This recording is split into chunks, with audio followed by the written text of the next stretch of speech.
أعوذ بالله من الشيطان الرجيم. بسم الله الرحمن الرحيم. السلام عليكم ورحمة الله وبركاته. الحمد لله رب العالمين، له النعمة وله الفضل وله الثناء الحسن. صلوات الله البر الرحيم والملائكة المقربين على سيدنا وعظيمنا وقرة أعيننا محمد طه الأمين وعلى آله وأصحابه ومن تبع سنته إلى يوم الدين.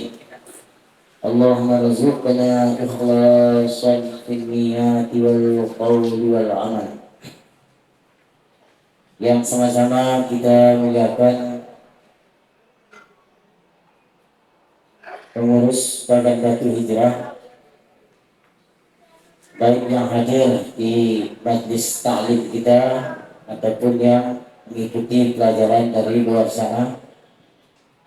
Hormat yang sama kepada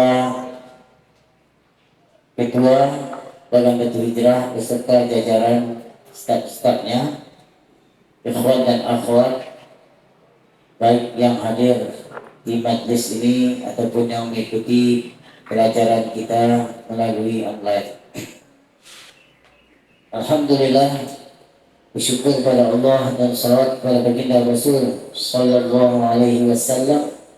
Allahumma shalli ala sayyidina Muhammad wa ala alihi wa sahbihi ajma'in, amma ba'du. Insyaallah sore ini kita akan melanjutkan kajian, yaitu yang berkaitan dengan bab nikah, bab seputar permasalahan pernikahan, talak, dan yang terakhir yaitu al-hadranah. Al-hadranah, insyaallah sore ini kita akan mengkaji tentang al-hadranah. Hadranah ini kalau bahasa kitanya merawat anak. Walaupun sebagian besar dari kita belum punya anak, jangankan punya anak, punya istri pun belum ya. Ada beberapa orang yang sudah punya anak ini. Satu, ini anak siapa? Hah? Nah, ini juga penting ya, karena kalian ini calon-calon punya anak. Jadi sebelum punya anak kita sudah tahu bagaimana hukum yang berkaitan dengan merawat dan mengurus seorang anak. Siapa yang lebih berhak dalam mengurus anak ini? Kemudian jika terjadi perpisahan atau perceraian antara suami istri, anak ini kemana gitu? Apakah si bapaknya yang merawatnya atau ibunya atau yang lain? Ini gambaran pembahasan dalam bab al-hadranah.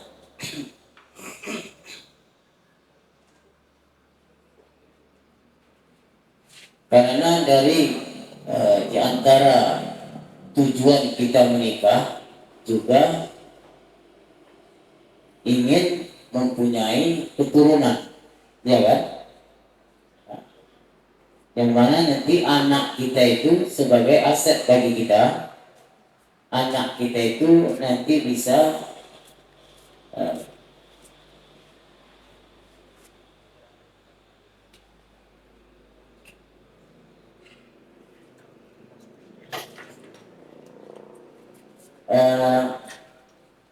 bermanfaat bagi kedua orang tuanya. Tentunya di sini peran sebagai orang tua dalam mengasuh dan merawat anak tersebut. Jika anak itu tumbuh sampai dia besar, ya, dididik dengan baik, diasuh dan dirawat dengan baik, maka anak itu akan menjadi baik.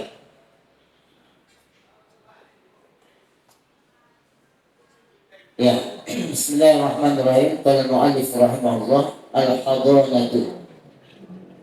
Al-hadanatu hiya kafalatu tifli wa tarbiyatuhu, ay tabniyatuhu bima yusli'uhu bi ta'ahudihi bi ta'amihi wa syarabihi wa ghasli badanihi wa thawbihi wa tamridihi wa ghairi dhalika min masalihihi. Hadanah itu adalah kafalatul tifli wa tarbiyatuhu. Artinya hadanah itu mengurus kafalah, mengurus seorang tifl atau anak.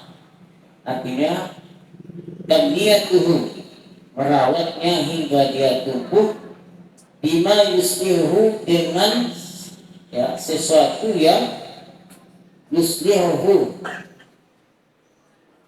kemaslahatan bagi anak tersebut, bita'ahudihi, dengan memperhatikan ta'amihi, makanannya, syarabihi, minumannya, wa ghasli badanihi, memandikannya,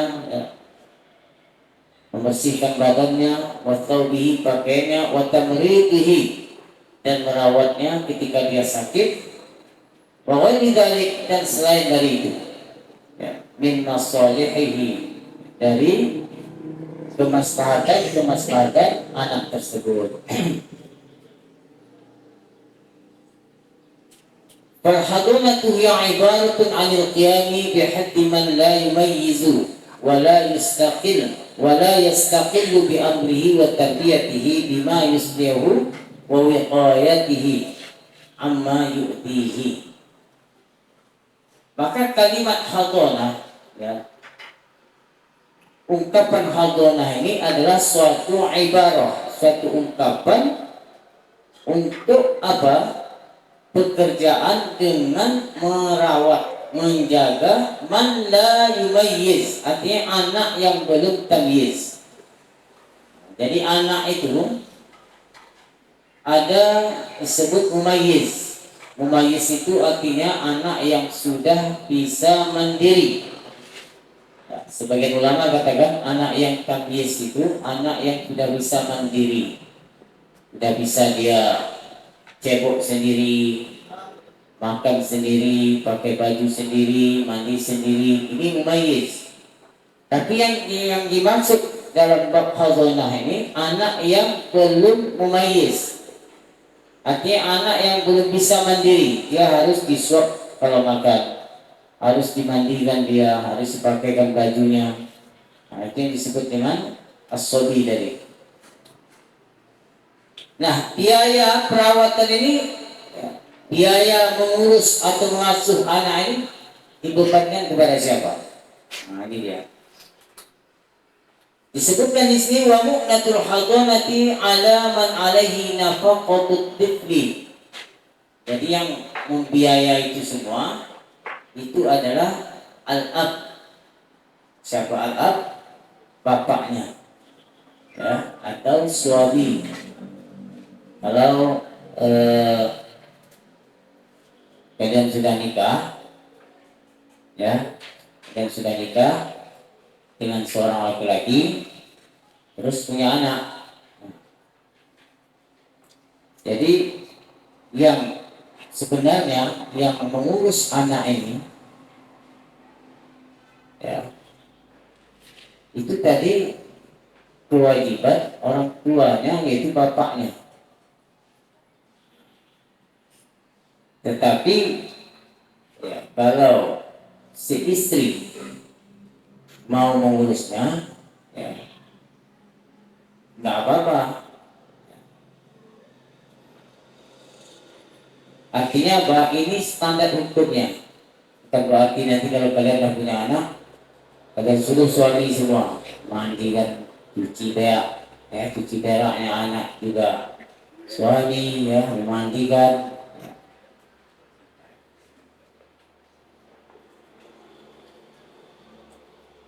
Nah, maka di sini perlunya ada saling memberi dan saling membalas. Kalau kita berpegangan dengan hukum standarnya, Kalau istri itu sakit, itu tidak kewajiban suami mengobatnya. Nah, mau kalian kalau sakit biaya sendiri, kan tidak. Tapi suami kalian yang membiayainya. Berarti kan dihitung ihsan, ya, kebaikan suami. Apa salahnya kalian juga membantu suami dalam hal ini?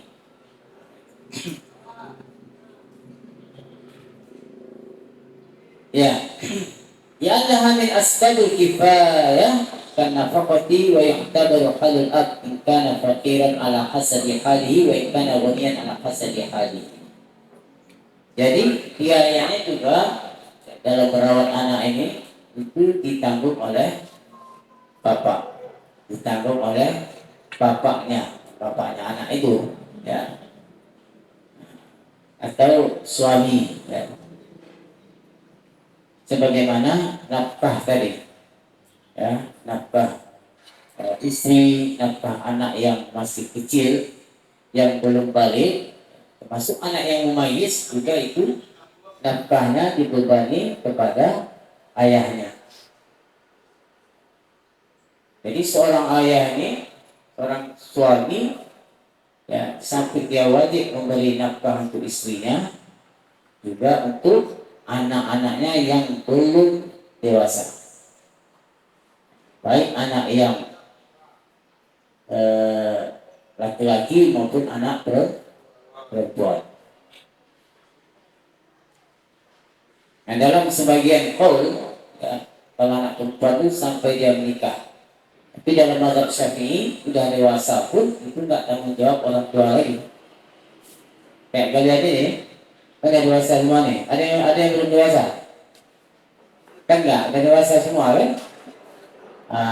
Ini sebenarnya dari hukumnya itu tidak kewajiban orang tua ini masih kalian makan. Makanya jangan marah kalau nggak dikasih makan di rumah. Nah, memang nggak, secara hukum belum tidak wajib, tidak kewajiban orang tua lagi.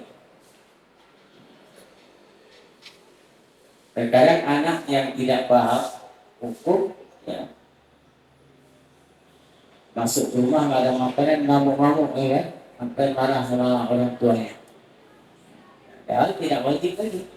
Makanya dalam bab zakat, ya, di bulan Ramadan itu, kalau orang tua ingin mengeluarkan zakat anaknya yang sudah dewasa, maka dia harus ngasih tahu kepada anaknya yang sudah dewasa tersebut. Nggak bisa dia diam. Kalau dia diam tanpa sepengetahuan anak itu yang sudah dewasa tadi, maka tidak sah zakat itu.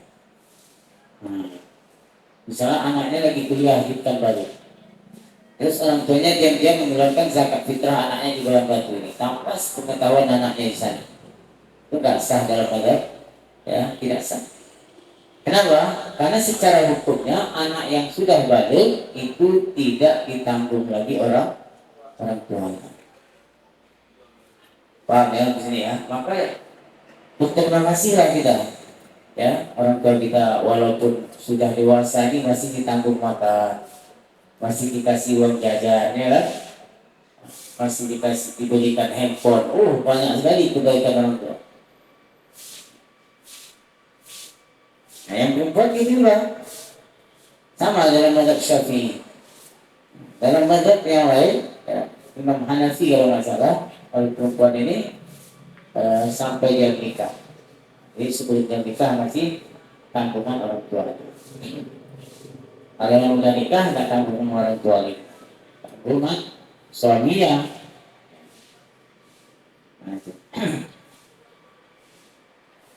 Nah, di sini biaya perawatan tadi atau mengurus anak tadi yang belum mumayyiz tadi, itu dibebankan kepada al-ab. Nah, masalah biaya perawatan ini atau yang mengasuh mengurus ini tadi itu dilihat keadaan ayahnya. Di sini disebutkan halul ab in kana faqiran ala hasabi halihi. Kalau ayahnya orang fakir, miskin, ya semampunya dia. nggak bisa disamakan orang ayahnya apa bapaknya yang kaya dengan yang fakir. Sama dalam nafkah istri gitu juga.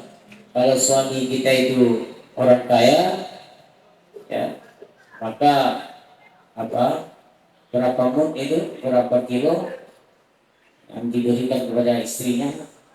Ya, kalau dia sedang itu satu mut, 1,5 mut.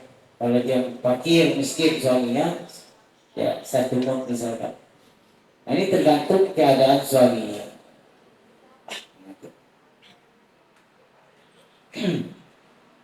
Jadi 1 mut itu ya, standarnya ada yang mengatakan 6 on 6 on beras. Kemarin sudah kita bahas itu. Apa saja yang merupakan tanggungan suami. Makannya, kemudian pakaian.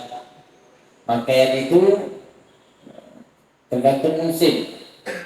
Kalau dia di tempat kita ini musimnya cuma 2 ya kan, musim panas dan musim hujan. Berarti yang wajib itu 2 pasang saja, 2 setel.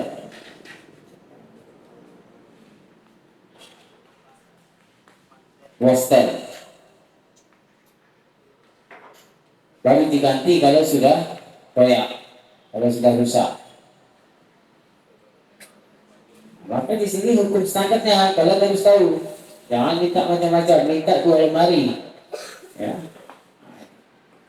Jadi sebelum kita menikah, kita sudah tahu apa hak suami dan apa hak istri. Nah, ketika suami mau ngasih lebih banyak, ya berikan kamu baju setiap tahun diberikan. Belum rusak baju yang beli kemarin dan dibeli lagi. Nah, ini dihitung kebaikan suami. Di sini juga perlu diperhatikan para suami itu jangan lupa niat. Ya, kalau kita tidak ada niat, tidak ada niat tanpa niat, maka kebaikan-kebaikan yang kita berikan kepada istri itu tidak berpahala. Kan rugi. Puluhan tahun kita eh, mencari nafkah, masih ya, puluhan tahun, ada yang 30 tahun, ada yang 40 tahun, karena tidak ada niat tadi, ya, ibadahnya tidak berpahala. Nah, seorang istri juga gitu, kamu memasak, walaupun itu tidak kewajiban kamu masak makanan suami, mencuci pakaian suami, terus merawat anak tadi, ya kan? Itu kan kebaikan-kebaikan, maka itu harus diniatkan. Niat semata-mata mengharap ridho Allah. Kalau tidak, kamu nanti dapat capek aja. Kamu sudah capek masak, ya kan? Cuci, apalagi memandikan anak, ya, merawatnya semuanya, tapi kamu nggak ada niat, tidak ada niat lillahi ta'ala. Bayangkan berapa tahun itu. Bagi sini perlunya niat itu tadi. Ya. Jadi biaya hadanah tadi, perawatan itu ditanggung oleh bapak atau suami tadi. Fa idza faraqa ar-rajulu zawjatahu wa lahu minha waladun. Kalau seandainya terjadi perpisahan, perceraian antara suami dan istri dan sudah punya anak dia. Karena ada orang cerai dan punya anak, ada anak 1, ada 2, ada yang belum punya anak dan cerai. Nah, sekarang yang sudah punya anak, siapa yang berhak merawat anak ini? Maka di sini disebutkan fal ummu ahaqqu minal ab. Maka ibunya lah yang lebih berhak untuk merawat anak itu. Fal ummu ahaqqu minal abi wa min ghairiha minan nisa li hadanatihi. Maka ibunya lah yang lebih berhak, ya, dari bapaknya dan selain dari bapaknya. Entah itu misalnya adik bapaknya atau adik suaminya itu atau ibu suaminya, mertuanya misalkan.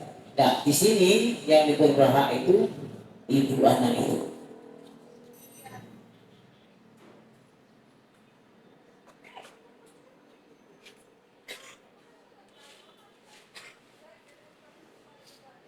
Mana dalilnya bahwa kalau terjadi perpisahan, perceraian antara suami istri dan sudah punya anak tadi, bahwa yang berhak merawat anak itu adalah ibunya, disebutkan dalam hadis. Hadis an Abdullah bin Amr anna imra'atah qalat, ada seorang perempuan berkata kepada Rasulullah, "Ya Rasulullah, inna ibni hadha kana batni lahu mi'an wa sadri lahu shiqa'an wa hijri lahu hiwa'an wa inna abahu talaqani wa arada an yanzi'an wa arada an yanzi'ahu minni." Faqala laha Rasulullah sallallahu alaihi wasallam, "Anti ahaqqu bihi ma lam tankihi."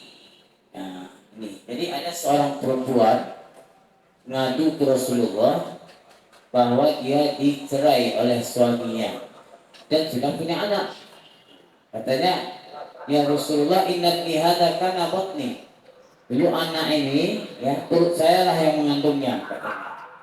Dan ASI saya lah yang dia minum, menyusuinya, dan saya lah yang merawatnya dulu. Kemudian ayah anak ini menceraikan saya, kata dia. Maka apa yang kata Nabi? Anti ahadku bihi. Kamu, kata Nabi kepada perempuan tadi, kamu lebih berhak untuk merawat anak ini. Mungkin suaminya ini setelah menceraikan istri ini ingin mengambil anak itu. Nah, maka kata Nabi apa? Anti ahaqqu bihi. Engkau lebih berhak untuk merawat anak ini malam tankihi, selama kamu belum menikah. Jadi kalau dia nikah,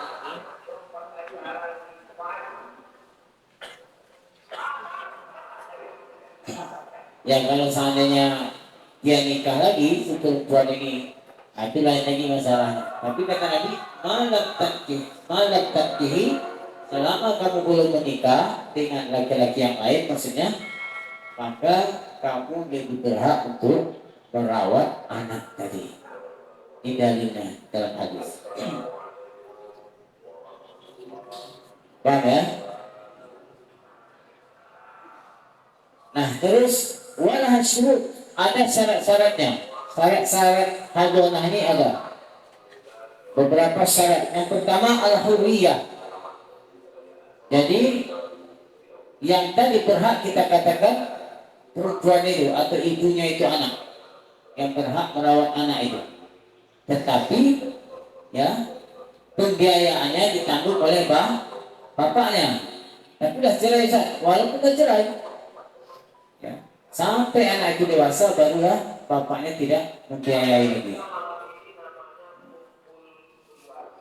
Tapi selagi anak itu masih kecil belum dewasa, maka orang tua dia, bapak dia yang asli tadilah ya, bapak anak itu tadi itulah yang membiayainya. Baik itu makannya, minumnya, pakaiannya. Ya. Kalau seandainya nanti apa namanya, dia sewakan orang, maka dia yang membiayakan itu semua. Kalau seorang istri yang ditalak oleh suaminya itu sampai selesai masa iddah saja.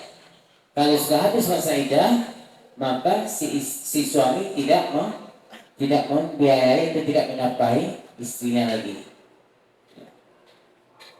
Bukan sampai selama-lamanya, tidak. Misalnya ada seorang laki-laki mentalak istrinya, bercerai mereka. Itu kan ada iddahnya itu. Ya, kita bahas itu bab iddah itu, udah lewat. Berapa lama masa iddahnya? Kalau dicerai itu 3 kali suci, ya, 3 kali suci.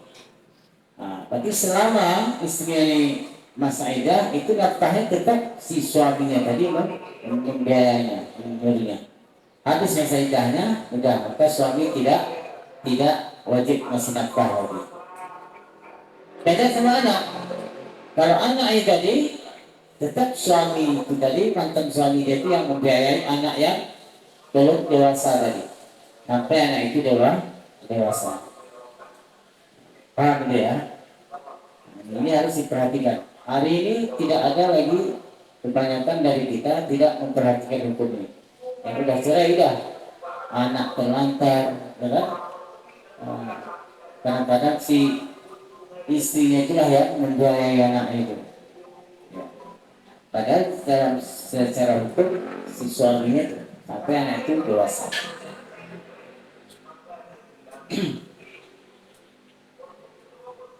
Nah, tadi kita katakan yang berhak untuk merawat anak itu jika terjadi perceraian adalah si ibunya. Ya. Tapi ada syaratnya. Ibu itu dia berhak. Salah satu syaratnya al-hurriyah. Ya, ibunya anak itu tadi adalah orang merdeka. Artinya bukan hamba sahaya, bukan budak. Kalian ini kan semua merdeka nih kan, bukan abdul, bukan hamba sahaya. Fala hadanata li raqiqatin wa in adinaha sayyiduha fil hadanah. Kalau seandainya perempuan itu dia bukan orang merdeka, maka dia tidak berhak untuk merawat anak tadi. Maka yang merawatnya adalah suaminya. Yang pertama. Yang kedua adalah aku yang berakal, artinya tidak gila. Kalau seandainya dia ceraikan istrinya itu karena disebabkan gila misalnya, ya, maka anaknya itu siapa yang merawatnya? Bapaknya. Nanti ada urutan perinciannya, ya, siapa aja ya, urutannya setelah ibunya siapa saja yang dia akan datang. Ini kita syaratnya dulu. Pertama dia harus perempuan yang merdeka. Yang kedua berakal sehat, artinya tidak gila. Ya. Fala hadanata li majnunatin atlaqa dununuha aw taqatta. Walaupun gilanya itu tidak terus-terusan, baik gilanya terus-terusan atau tidak terus-terusan. Seandainya perempuan itu gilanya datang-datangin aja, hari ini gila, besok saya lagi misalnya, nah, besoknya gila lagi. Seandainya itu atau gila terus, ya, maka dia tidak berhak untuk merawat anaknya.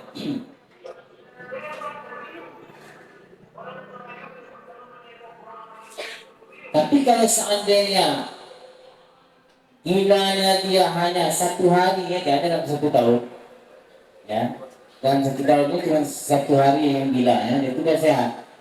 Nah, maka di sini tidak batal hak merawat mengasuh anaknya tadi. Artinya ibunya itu masih berhak untuk merawat anak itu. Kemudian yang ketiga al-Islam, ya, seorang Islam. Al-Istaratu an takuna al-ummu muslimatan. Jadi ibunya itu muslimah. Kalau seandainya ibunya itu tidak orang muslimah, artinya perempuan dari ahli kitab. Kalau menikahi perempuan ahli kitab kan boleh, ya. Dia tidak muslimah, tapi dia ahli kitab. Tapi dia bukan dikatakan muslimah, dia tetap kafirah. Tapi dia disebut ahli kitab. Seandainya itu terjadi, maka dia juga tidak berhak untuk merawat anak tadi. Karena syarat yang ketiga adalah Islam.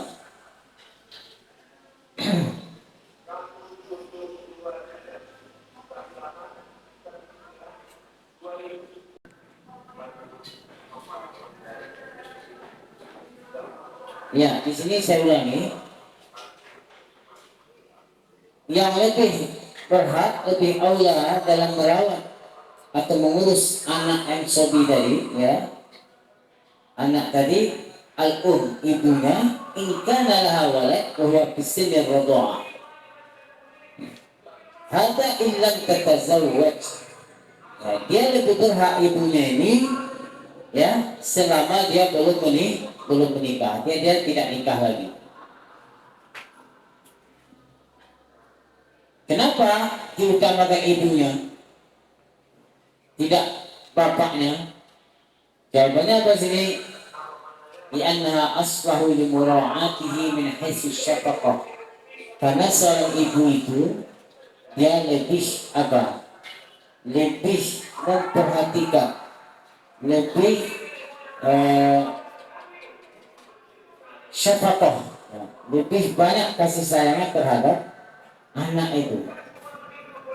Bukan artinya bapak sayang, bapak sayang juga, tapi ibu itu asyaf ya, lebih.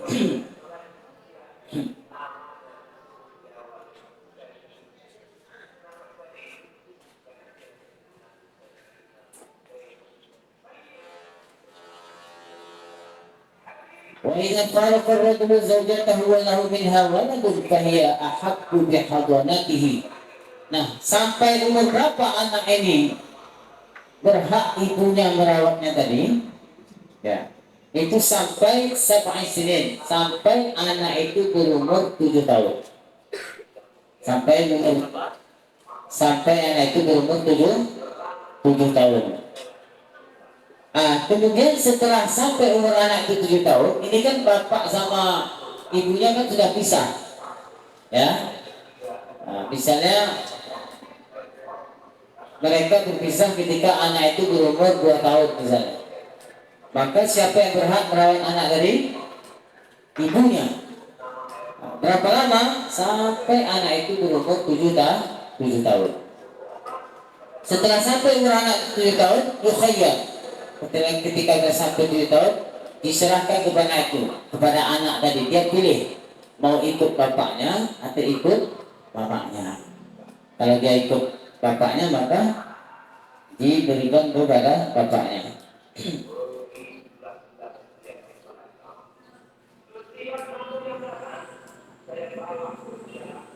Ya, paham sampai sini? Tidak.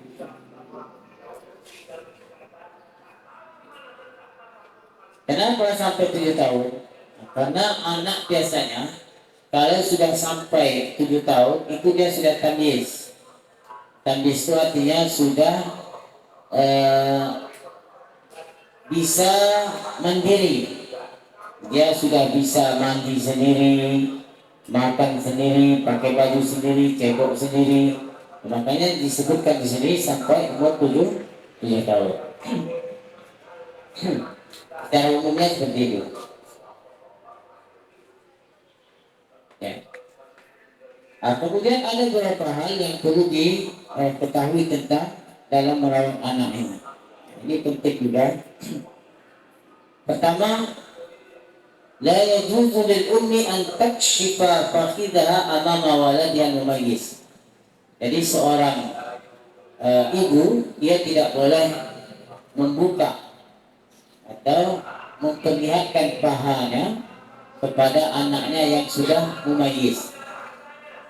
Jadi kalau nanti kalian sudah punya anaknya sudah tamyiz, sudah umur 7 tahun, sudah mumayyiz, ya, maka tidak boleh bagi seorang ibu itu menunjukkan pahanya, memperlihatkan kepada anaknya yang sudah tamyiz tadi. Nah, kemudian ini baik anak laki-laki maupun anak perempuan. Yang laki-laki maupun anak perempuan yang sudah tamyiz. Disebutkan dalam hadis muru auladakum wa hum abna'us sab'ah. Artinya suruhlah anak-anak kamu itu sholat ketika mereka berumur 7 tahun. Kenapa Nabi sebutkan di sini umur 7 tahun, tidak disebut umur 3 tahun atau 2 tahunnya? Karena anak yang 7 tahun itu dia sudah mumayyiz, sudah paham. Ya, makanya tidak boleh kita menyuruh anak kita yang belum tamyiz untuk sholat. Misalnya umurnya baru 3 tahun, itu nggak boleh kita suruh sholat. Kenapa? Karena dia belum bisa membedakan.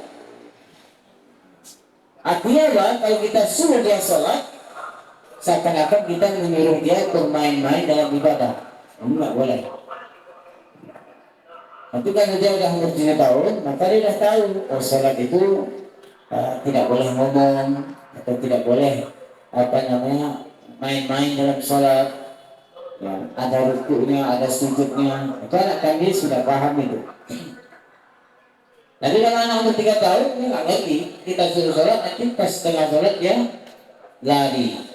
Ya, atau dia ngomong, atau dia main-main sama temannya sebelah. Makanya tidak boleh kita menyuruh dia sholat anak yang belum tamyiz.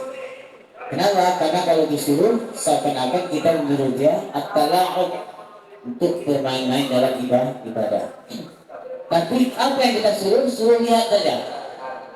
Unzur, lihat bapak sholat, lihat mama sholat, suruh itu aja. Tapi jangan disuruh dia sholat. Kapan disuruh dia sholat? Setelah dia berumur 7 tahun. Tentunya sebelum itu diajarkan dulu. Jadi hari ini banyak orang tua nyuruh sholat aja, anaknya nggak diajarkan bagaimana rukun sholat, bagaimana tata cara sholat, nggak diajarkan. Akhirnya anaknya ke masjid main-main. Ya. Wadribuhum 'alaiha wa hum abna'u 'ashrin. Dalam hadis sebutkan, dan pukullah mereka anak yang tamyiz tadi kalau mereka nggak mau sholat jika mereka sudah berumur 10 tahun. Udah sampai umurnya 10 tahun masih nggak mau sholat, disuruh orang tuanya nggak mau sholat, maka orang tua boleh memukulnya dengan pukulan pendidikan, bukan memukul sampai pingsan, tidak. Ya, pukul pendidikan itu apa? Ada efek jerahnya. Yang tidak boleh itu mukul sampai patah, atau sampai bengkak, atau sampai buram, biru misalkan, itu nggak boleh. Atau sampai keluar darah, itu nggak boleh. Ya, jadi pukulan yang mendidik. Ya. Dan itu pun tidak boleh di area wajah. Entah mukul di kakinya, itu pun tidak boleh sampai bengkak, atau sampai biru, atau sampai berdarah, apalagi sampai patah, itu tidak boleh. Wafarriku bainahum fil madhaji. Kalau dia sudah umur 10 tahun, ya, maka dipisahkan tidurnya. Jangan tidur sama orang tuanya lagi, jangan tidur sesama kakaknya lagi, maka dipisahkan dia tidur. Artinya tidak boleh lagi dia tidur dalam satu ranjang atau satu kasur dengan kakaknya atau adiknya. Jadi ini sudah jatuh oleh Islam semua. Ya. Jadi Islam, agama Islam ini tidak ada yang tidak jatuh. Saya belum jumpa apa yang tidak diatur dalam amaliyah kita. Tak ada, diatur semua. Sampai masuk toilet pun diatur. Ya kan? Kita masuk toilet dulu kaki apa? Kaki kanan atau kaki kiri? Banjur. Banjur masuk toilet kaki apa dulu? Kaki kiri. Keluarnya kaki kiri juga. Kaki kanan. Sampai segitu kita diatur. Ya kan? Jadi permasalahan sekarang kita mau nggak belajar, itu aja. Kemudian penting juga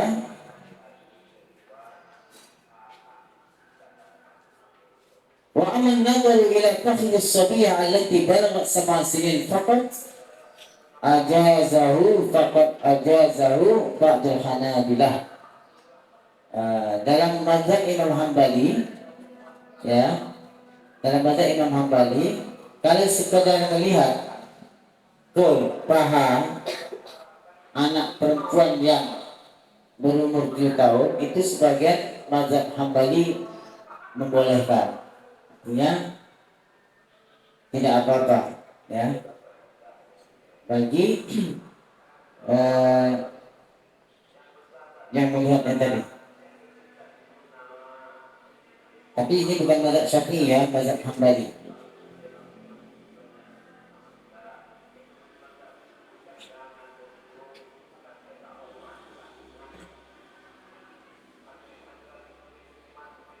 Ya, Inilah beberapa hal dalam bab hadanah. Kemudian ada pun anak yang berumur 3 tahun, anak yang berumur 3 tahun, ya. Kayak ini anak ini berapa umurnya?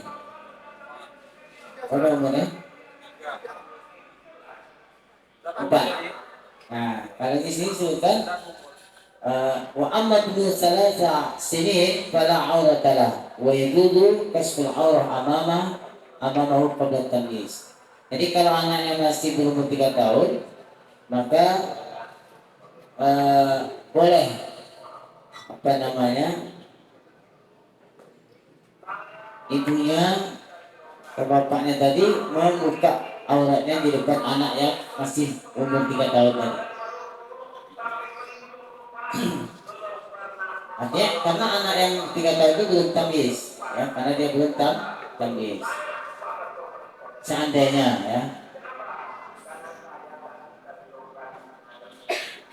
baik bapaknya ataupun ibunya.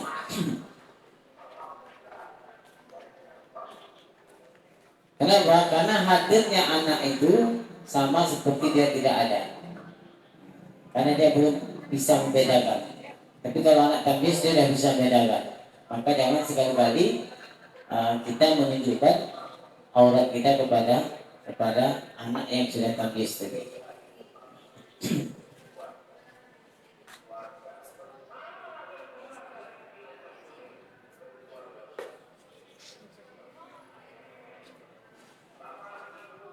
Ya.